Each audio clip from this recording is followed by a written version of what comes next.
Gardeners are experimenting more and more with annual bedding plants, and we're finding that they're not afraid to spend a few dollars more to get that massive color throughout the entire growing season. Well, the 1990 results are in for the top 10 selling bedding plants.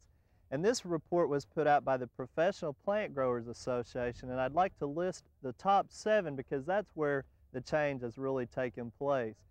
The number 1 selling bedding plant for 1990 was the impatient, followed second by geraniums, third was begonias, fourth was petunias, fifth marigolds, sixth vinca, and 7 lobelia.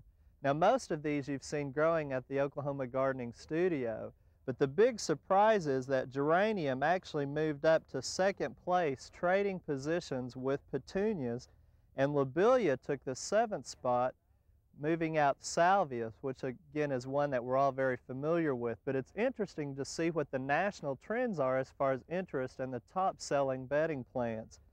Now today we're at the Oklahoma State University campus, and they have a great tradition of beautiful color, especially through the growing season and into the fall. And the ground superintendent, Mike Burnett, and Steve Newton, they do a great job in keeping up with tradition year after year, and they outdo themselves, it seems like, every year. And you can see behind me the colors are just spectacular, mixed in with the evergreens and the traditional landscape plants.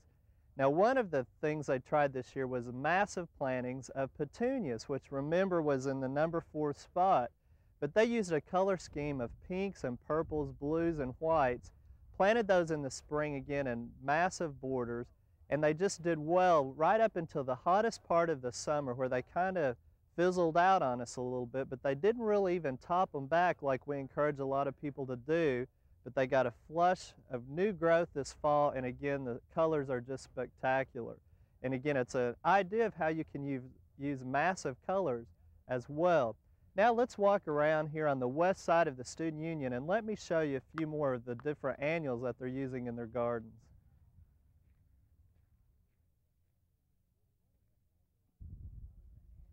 Well, one of the annuals that didn't make our top 5 at our studio gardens but got very close is Joseph's Coat. It performs great in full sun, and you can tell it's doing really well here at the grounds here at the OSU campus too.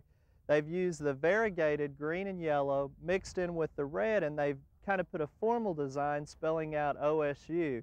Now there's many different types of Joseph's Coat, and sometimes people refer to it as Jacob's Coat as well.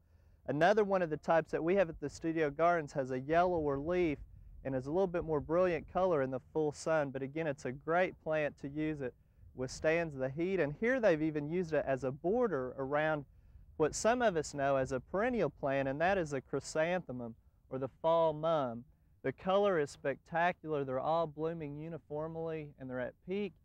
And one thing you need to keep in mind is that the flowering of mums are actually triggered by short days and long nights. And that's why in some cases people will plant these out by a security light or a night light that shines all night long, and sometimes you get sporadic flowering, or in many cases you may not even get flowering until it's too late and they succumb to the winter temperatures. It's why it's important to keep in mind you need full sun, try to stay away from the night lights. And another thing is, occasionally in the spring, the short days and the cooler temperatures in the spring might trigger them and want to cause flowering early in the spring like we had this year. And we came in and we pruned ours back after they tried to flower, and that's something to keep in mind. It's important to trim them back during the summertime so that they'll get real bushy for you during the fall when they bloom. And at our studio gardens we've got some examples of that.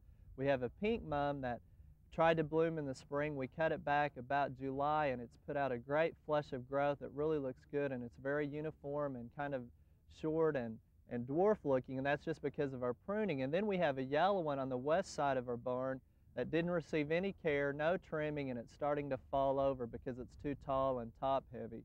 So a little bit of maintenance during the summer is real important. And the last thing that you need to keep in mind is that once the winter temperatures have killed the mums, we suggest that you leave that foliage on there throughout the entire winter and remove it in the spring. That helps insulate it during the winter months. Now, granted, it may not look too good, but it's best for your plants. Well, hopefully we've shown you some great ideas today and giving you some suggestions on how to use bedding plants and maybe what bedding plants to try for 1992. And again, don't be afraid to experiment and make your list now and try to locate a source for the next season.